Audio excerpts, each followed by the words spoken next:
La vie est un rêve et tu en es le rêveur, le créateur. Je suis Flo de la Vega et je rêvais de créer un espace de partage, d'expression et de liberté. Dans ce podcast, je t'invite au voyage et à suivre ma voix et mon flow. Je t'amène dans mon univers, dans mon processus d'exploration et de transformation. Je te partage mes idées, mes questionnements, mes doutes et mes compréhensions. Bienvenue à toi dans le monologue du rêveur.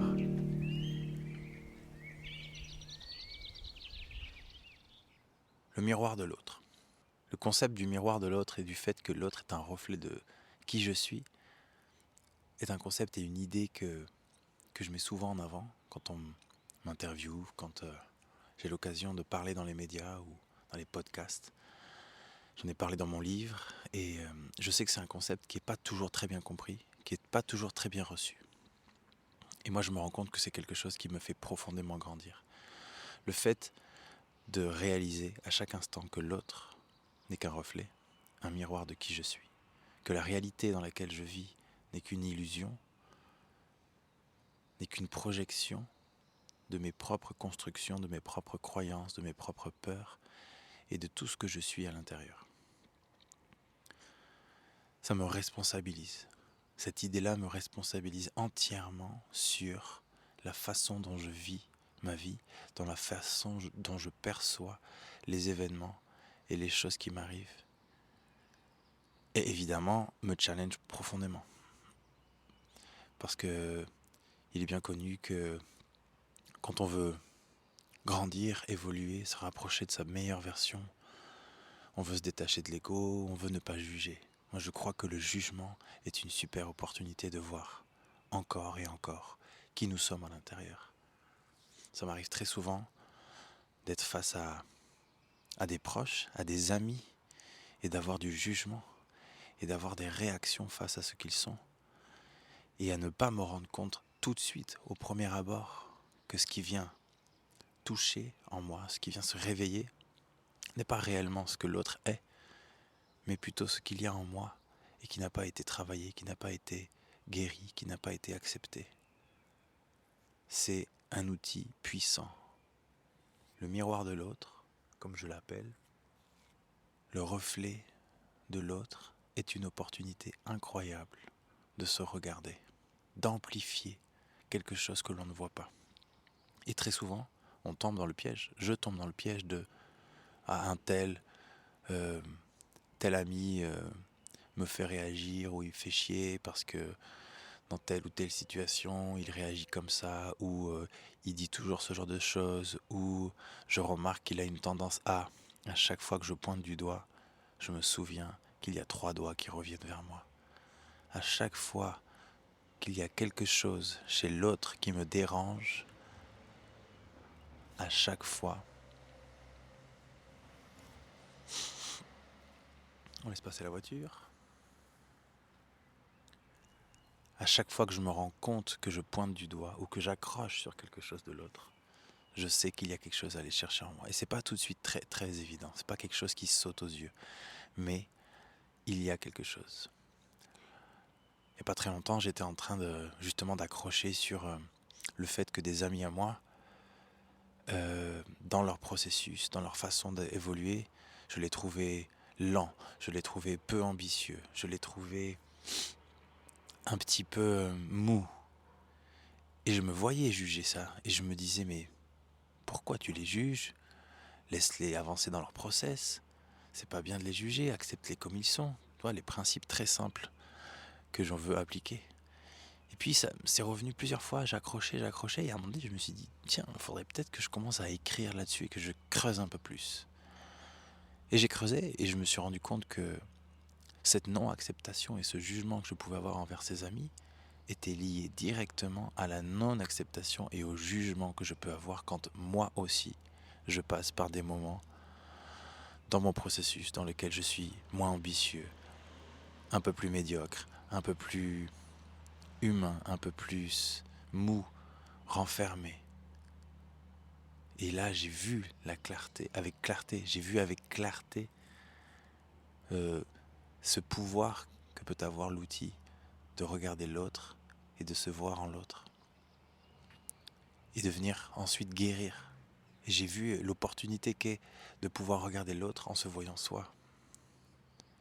J'ai vu l'exigence avec laquelle je me traite, la non-acceptation, le manque d'amour que je pouvais avoir envers moi-même quand moi aussi je passe par des moments un peu plus down, un peu plus enfermé, où j'ai beaucoup plus de mal à être ambitieux, où j'ai beaucoup plus de mal à être le guerrier que je veux être, ou la version idéale, parfaite de qui je voudrais être. Waouh, merci, merci. L'autre me permet de voir avec à quel point je me traite mal par moment, et à quel point je suis exigeant, et à quel point je ne m'accepte pas par moment dans mon processus. Ce travail-là de regarder au travers de l'autre est un puissant travail, un puissant outil pour se connecter dans les micro-détails. Je sais que c'est quelque chose qui est très compliqué à faire parce que on a une tendance à se déresponsabiliser très souvent et à pointer du doigt. Si tu arrives toi aussi à changer ton mindset, à changer ta façon de voir la vie, à te rappeler que la vie est une illusion, que tout ce que tu perçois, tout ce que tu vis n'est qu'un reflet de ce que tu as construit, de tes propres croyances, des croyances du monde que tu as validées, des filtres. On vit au travers d'un filtre Instagram. C'est ça la réalité, c'est qu'on vit au travers d'une illusion. Et cette illusion, on a le pouvoir de la changer, on a le pouvoir de la façonner avec un regard plus ample, plus libre, et donc de percevoir la vie avec une certaine vérité, se rapprocher d'une certaine vérité. Et la vérité est que nous vivons dans une bulle. Comme je le dis dans mon livre, nous vivons dans une bulle et il y a deux états en nous. Il y a l'état de rêveur somnambule ou l'état de rêveur funambule. L'état de rêveur somnambule est donc celui où on rêve et on ne se rend pas compte, on est dans l'inconscience. On ne se rend pas compte de tous ces schémas, de toutes ces structures qui s'activent en nous, de tous ces automatismes, et on ne se rend pas compte que la vie est une illusion. Et l'état de rêveur funambule, c'est cet état où on prend de la hauteur, où on n'est plus victime de tous ces mécanismes, où on a compris certaines choses, et alors on se met à avancer sur un fil en équilibriste, au-dessus de toutes ces choses qui s'activent en nous, et on a un œil pertinent, clair, limpide sur tout ce qui s'active. Le miroir de l'autre est un de ces outils qui te permet de sortir de ton état de somnambule. Et c'est un outil incroyable, qui est très exigeant, qui demande beaucoup de travail, qui demande d'être humble, qui demande d'être honnête, transparent avec soi-même, mais qui te permet de te transformer à une vitesse incroyable et de plus te cacher et d'utiliser l'autre comme une opportunité. Je ne sais pas si c'est quelque chose qui te parle, mais moi j'ai la sensation de vivre réellement dans un rêve. Et je sais que mon rêve varie, et je sais que je passe d'un état à l'autre. Avec beaucoup de subtilité, là je le divise en deux, le rêveur somnambule, le rêveur funambule, mais c'est pour schématiser l'inconscience, la conscience. Mais entre ces deux états, il y a énormément d'étapes, énormément de couches, comme un oignon. Il y a énormément de peau à enlever, énormément de petites choses à observer et à dénouer. Mais c'est un travail passionnant parce que quand on arrive à se détacher de toutes ces choses, quand on arrive à avoir ce regard intérieur honnête, profond, authentique, alors on commence à réellement reprendre du pouvoir sur sa vie. On commence à pouvoir aimer la vie différemment. On voit les autres comme des maîtres spirituels. Celui qui me faisait réagir, pouvait me créer des émotions négatives ou pouvait avoir une influence négative dans le sens où j'avais envie de fuir, j'avais pas envie de faire face. L'autre devient mon maître spirituel. Alors, si je prends cet outil comme une opportunité d'avancer, de jouer, alors tout change. Tout change constamment. À chaque fois que je rentre dans un lieu, dans une boulangerie, chez le médecin, à chaque fois que je vais aller visiter mes parents, mes frères, mes sœurs, mes vieux amis, ceux qui n'ont peut-être pas bougé, ceux qui sont restés dans leur propre salsa, dans leur propre jus, qui n'ont pas évolué tant que ça, alors, si j'y vais avec cette intention, ce jeu de me dire, tiens, je vais voir moi qui je suis maintenant face à ces gens. Et là est le jeu. Et là est la spiritualité. Selon moi, c'est un travail sans fin d'observation, de déconstruction, de lâcher prise, d'analyse, de changement de peau. La spiritualité pour moi c'est ça. C'est quelque chose de très concret. C'est quelque chose qui se passe dans l'invisible, qui se passe dans notre propre intériorité. Mais c'est quelque chose qui a un impact direct dans la matière. Parce que quand tu transformes ça, quand tu as réussi à regarder, à mettre le doigt réellement sur ce qui se faisait réagir chez l'autre, l'autre devient un cadeau, l'autre devient ton meilleur ami. Et alors la transformation est impressionnante et sans fin. Et certainement que quand tu te transformes de cette façon, dans ta matière, les choses vont changer. Peut-être que les choses qui te faisaient réagir ou les choses qui revenaient souvent face à toi comme des patterns, comme des choses... Je ne sais pas si tu observes souvent, mais il y a des situations qui reviennent où tu dis putain mais c'est fou, ça m'arrive tout le temps à moi. À chaque fois que quelque chose comme ça se passe dans ma vie, je me dis ok, je suis dans un pattern, je suis dans une répétition de vibrations et la matière, le monde dans lequel je vis est en train de me le montrer.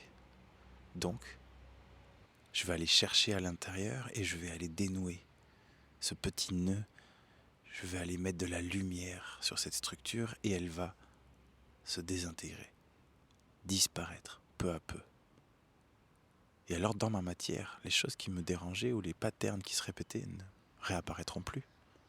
Je l'ai vu de mes propres yeux, je l'ai observé. La transformation intérieure est quelque chose de magique.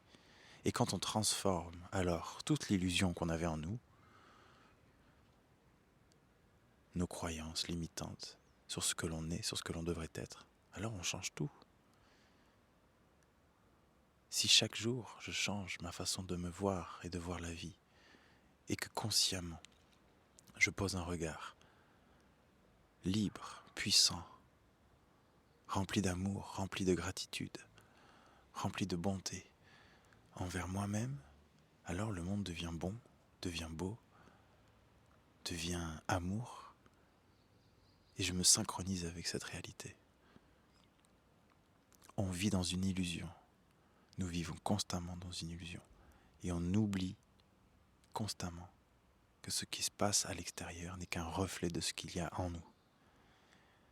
On le sait pourtant, quand on se lève du mauvais pied, quand on est triste, quand on a une mélancolie, la vie va être triste et mélancolique.